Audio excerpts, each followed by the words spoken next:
Oke, halo teman-teman. Assalamualaikum warahmatullahi wabarakatuh. Masih bersama saya ya. Kali ini kita akan berbicara tentang mata kuliah pemrograman multimedia.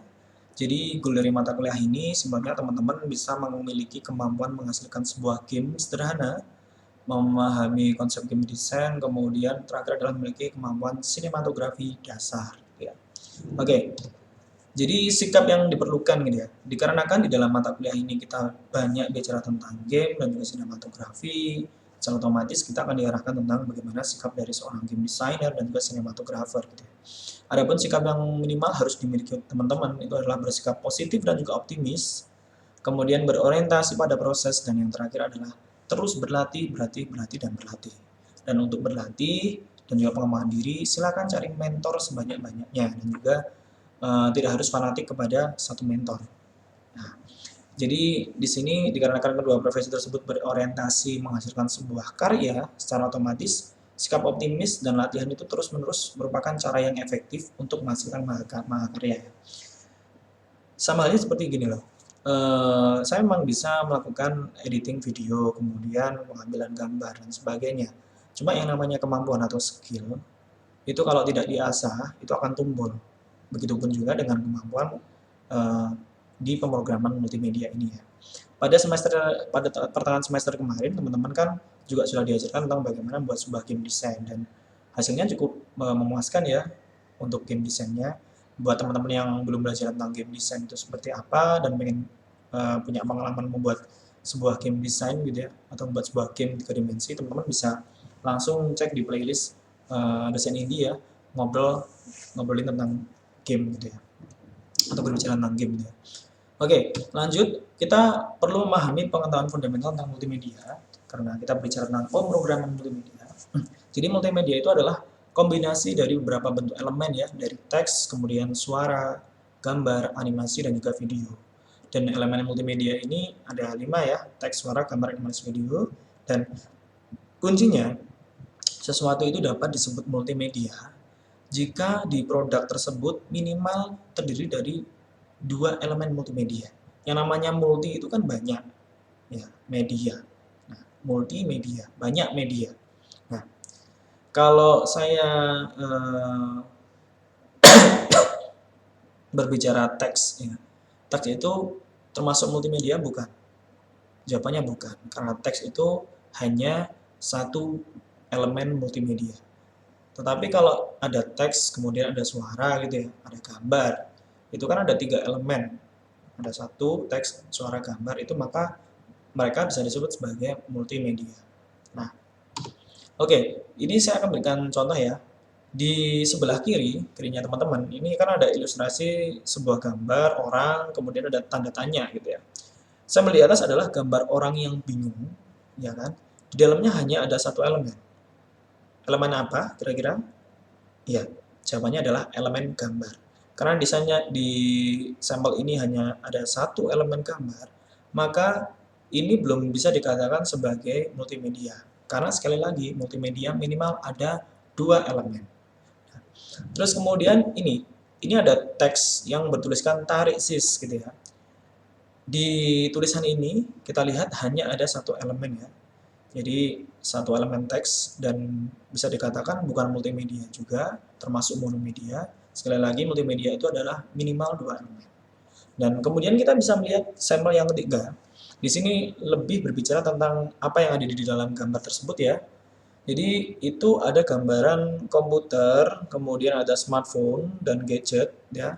Itu sebenarnya bukan merupakan multimedia. Nah, mereka hanyalah alat untuk menampilkan multimedia, bisa dipahami. Jadi kayak kalau ditanya apakah PC itu termasuk multimedia, jawabannya bukan.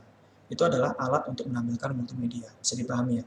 Terus kemudian ada juga pertanyaan ini, apakah aplikasi seperti media player ya, seperti VLC, terus kemudian Pod Player, Winamp gitu ya, apakah termasuk multimedia? Jawabannya bukan. Itu merupakan aplikasi yang digunakan untuk menampilkan multimedia. Atau istilahnya aplikasi yang digunakan untuk memainkan multimedia, seperti itu. Jadi di sini jelas ya perbedaannya ya, mana yang bukan multimedia. Nah, mana yang bukan multimedia, mana yang alat untuk menampilkan multimedia, dan aplikasi yang digunakan untuk menampilkan multimedia. Nah, lantas multimedia itu seperti apa contohnya? Di sini saya memberikan contoh ya. Di sini di contoh yang pertama, saya melakukan playlist atau ngeplay sebuah lagu Can't Take My Eyes Off You di sebuah media player ya. Kemudian di atas adalah display video musik. Di dalam video tersebut kita melihat ada 3 elemen ya. Yang pertama ada suaranya, karena ini screenshot kan nggak ada suara. Kemudian ada teksnya, ini ada teksnya. Kemudian ada videonya, di tengah itu adalah video. Dan gambar di atas dapat dikatakan multimedia karena terdiri dari 3 elemen. Ya, bisa dipahami. Terus saya punya gambar nih, ada gambar monyet, kemudian ada tulisan Kiss You. Gambar di atas adalah foto monyet dan tulisan. Ada foto monyet dan tulisan. Di dalam foto tersebut ada 2 elemen, ada elemen teks dan juga gambar ya. Nah, karena ada 2 elemen gambar dan teks, dapat dikatakan sebagai multimedia. Sekali lagi, multimedia ada minimal 2 elemen. Terus di sini ada posternya Avenger ya. Kalau kita tahu Avenger ini adalah sebuah film yang cukup booming ya. Jadi gambar di atas adalah film. Di dalam film itu kalau kita lihat ada 5 elemen komplit ya. Jadi ada gambar, kemudian teks, animasi, video, suara. Dan film ini juga dapat dikatakan sebagai multimedia. Nah, teman-teman saya harapkan benar-benar tahu ya perbedaan mana yang multimedia dan juga bukan multimedia. Karena ini menjadi sesuatu yang penting untuk pemahaman fundamental dasar. Oke, lanjut. Jadi setelah kita berbicara tentang multimedia, di sini kita akan lompat tentang pengetahuan fundamental tentang game design. Sudah banyak yang saya bahas di YouTube Dosen Indie, playlist ngobrolin soal game gitu ya. Jika lupa, silakan teman-teman buka lagi di playlistnya, karena kalian sudah bisa membuat game sederhana. Kita lompat langsung ke masalah sinematografi. Jadi pengetahuan fundamental tentang sinematografi. Biasanya, untuk membuat sebuah produk berupa video, film, atau sejenisnya, hal yang fundamental yang dipelajari adalah pertama, biasanya fotografi. Di dalam fotografi itu teman-teman akan belajar tentang segitiga exposure, kemudian pemahaman tentang kamera, lighting, dan juga sebagai mana mestinya banyak lah yang harus dipelajari. Cuma gini, kita langsung lompat aja ke masalah sinematografi. Hal yang fundamental yang belajar adalah fotografi. Karena videografi, sinematografi itu berkembang dari ilmu fotografi. Teman-teman tahu ya bahwa video itu merupakan sebuah gambar yang bergerak. Berarti untuk menghasilkan gambar yang bergerak yang bagus, otomatis teman-teman harus bisa menghasilkan gambar statis yang bagus. Intinya kayak gitu. Jadi sebelum membuat sebuah video yang bagus, teman-teman harus belajar membuat atau mengambil gambar foto yang bagus. Bisa dipahami. Nah, lantas apa yang harus dipelajari dari pengalaman saya pribadi ya, dalam menghasilkan sebuah produk seperti foto, video, film, dan sejenisnya. Yang paling utama kalian cukup pelajari 2 hal yang utama, yaitu angle shoot dan juga composition gitu ya. Perkara gear seperti kamera yang kalian gunakan, kemudian penguasaan segala exposure, lighting, itu memang hal yang penting untuk pelajari. Tetapi itu bisa dipelajari teman-teman secara otodidak, silahkan dicari di YouTube, itu banyak istilahnya latihan-latihan tentang fotografi dasar ya. Namun sekali lagi ini cukup subjektif, berdasarkan pengalaman saya yang paling fundamental itu adalah teman-teman harus memahami angle shot dan juga composition. Karena gini, kenapa saya mengatakan demikian? Karena kalau kita hanya terfokus pada tool itu kan selalu update ya, dan akan selalu ada produk yang terbarukan. Seperti kamera itu ya. Kamera dulu berkembang dari kamera yang analog menjadi digital, kemudian digital berkembang lagi, dan berkembang lagi. Kalau kita terfokus pada perkembangan kamera itu bakal capek gitu ya. Sedangkan saya memahami apa yang kalian punya di rumah itu hanya sebatas kamera smartphone. Dan sekarang kamera smartphone itu juga resolusinya cukup bagus dan cukup representatif untuk menghasilkan karya-karya di bidang fotografi. Bahkan ada istilahnya fotografi ya. Kalau istilahnya ada fotografer, sekarang sudah ada fotografi. Jadi menghasilkan fotografi menggunakan kamera smartphone.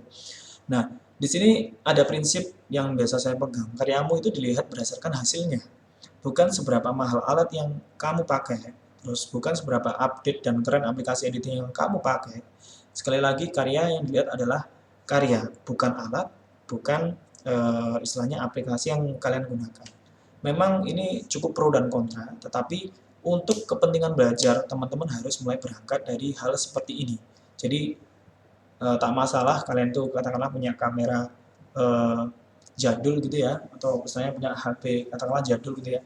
Selama kalian bisa mengoptimalkan alat yang kalian punya, atau istilahnya mengoptimalkan alat yang kalian punya itu, biasanya kita harus memegang prinsip-prinsip gitu ya. Kadang itu ada yang kameranya itu biasa-biasa saja, kamera jadul gitu ya. Tetapi hasil fotografinya itu nggak kalah dengan eh, seorang kameraman yang memiliki gear yang mahal-mahal, atau bahkan kalau di adu itu kadang ada yang kalah gitu loh.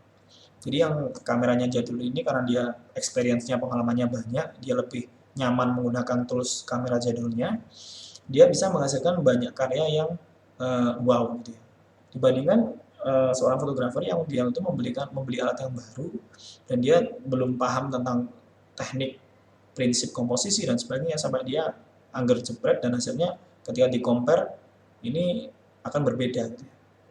Jadi sekali lagi, so di mata kuliah ini yang singkat ini ya, pada video ini fokus kita pada keterampilan penguasaan angle, shoot, dan juga composition. Dan ini juga menjadi bagian dari praktikum pemrograman multimedia nanti, sekaligus menjadi fundamental dari ilmu sinematografi. Oke, saya rasa pengantar dari mata kuliah pemrograman multimedia sudah cukup. Untuk langkah selanjutnya kita akan belajar tentang teknik komposisi dan juga angle shot gitu ya. Kalau biasa maaf, assalamualaikum warahmatullahi wabarakatuh.